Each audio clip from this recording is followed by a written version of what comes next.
Oh, this Mike, NoStressMike.com. I want to talk more on the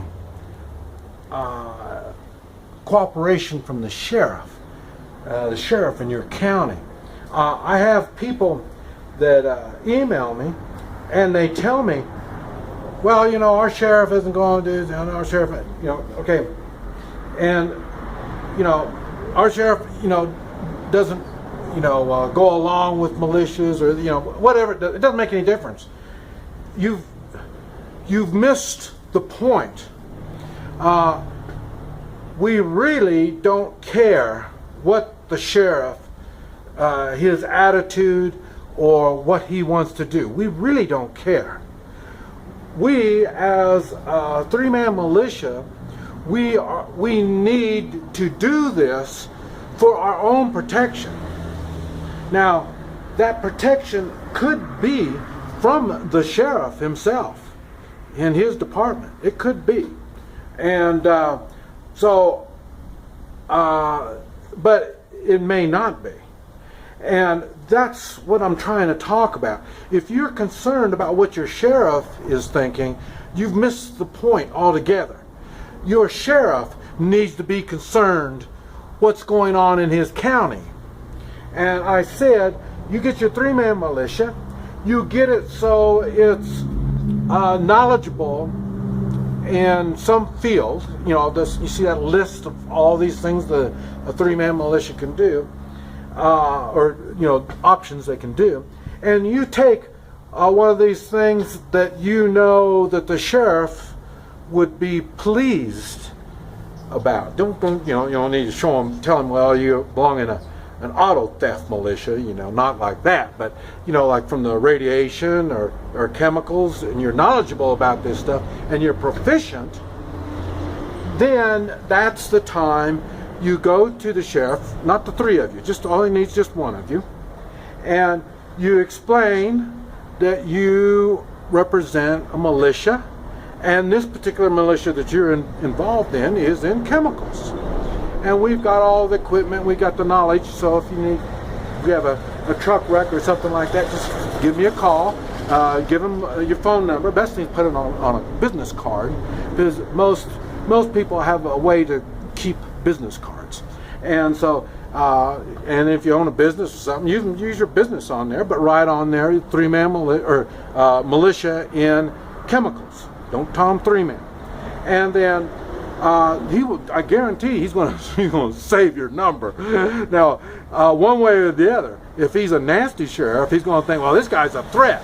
Okay, if he's a good sheriff, and you're there, and you let him know, hey, we're in chemicals, but you know, if you need help for any kind of thing, you know, just give me a call. I can call in the rest of the militia, and we will support you. You know, I mean, that's what we do. We support the people that support the Constitution, and the Constitution gives the sheriff the #1 authority in the nation, and we want to support you. Okay, now if he's a good constitutional sheriff, he's going to be happy as hell. If he's not, he won't be happy at all. He's going to be pissed. But the thing is, okay, all right, adios. Okay. I mean, he's going to be pissed. He's not going to like the idea, and he's probably going to give you some crap about being in a militia. He don't like militias and all this stuff. I'm sorry, but really, what you like is not really a concern. I mean, this is something going on in your county. I thought you'd probably want to know about it. And so we're being nice, and we're trying to educate the sheriff. And yeah, he's going to intimidate you. He may try to intimidate you and give you shit. That's okay, no problem. And then another militia guy comes in, and he's going to say, you know, well, we're in first aid, so if something happens and you need immediate help, like there's a big disaster, you know, there's big tornadoes that come through and stuff like that. You know, I'm part of a militia in first aid. We can, you know, just let me know, and not you. It's got to be somebody different. And then, you know, and when this stuff keeps happening, eventually, I don't give a damn how dorky and and unconstitutional your sheriff is, he's going to figure out he's got a problem. And he's got a bunch of militia people. But there's nothing he can do about it. So he's going to have to learn to live with it. And if he's smart, he's going to realize to be reelected, he's going to need the support of these militias. And you should, as a militia, you should be supporting good sheriffs. That should be a thing anyway. You should be supporting these constitutional sheriffs. Okay, and then after at least once a year, you need to go back to the sheriff and reintroduce yourself and let him know, yeah, I'm Mike Maw and represent a militia in chemicals. So, and I just wanted to remind you and make sure you have my name and number if you need me. No big deal, and I want you to know we're supporting you. So if he's a good constitutional sheriff, you need to let him know that he's got your support, because he wants your support, he needs your support. And that's also a good time to really talk to him and see if there's something you can do to, like I say, I know that I've been a little bit involved, with two sheriffs. One was in Oklahoma and one's in Missouri. Both of them had the same problem.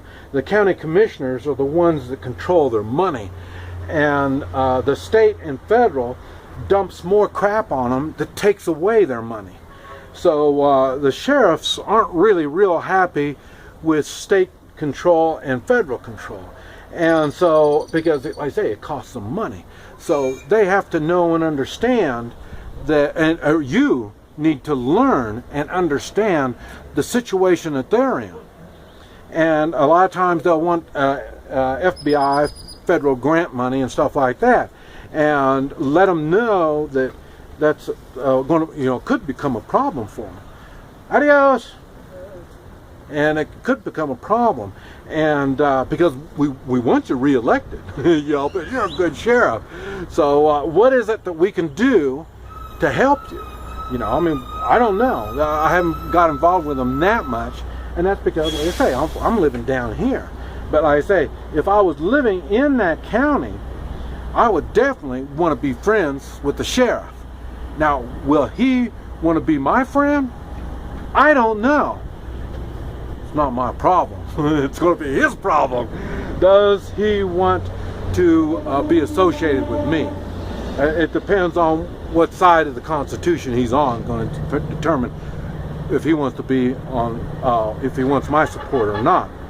But these are things you need to think on, and it is an important tactic. It's an important tactic, because when you know the sheriff, you're going to know the deputies. When you know the deputies, you need to be able to say hi to the deputies. When you see them in the coffee shop, when you see them anywhere, you need bullshit with them and let them know. Also, find out, now I used to run around with the sheriff's department. You could volunteer and go with them.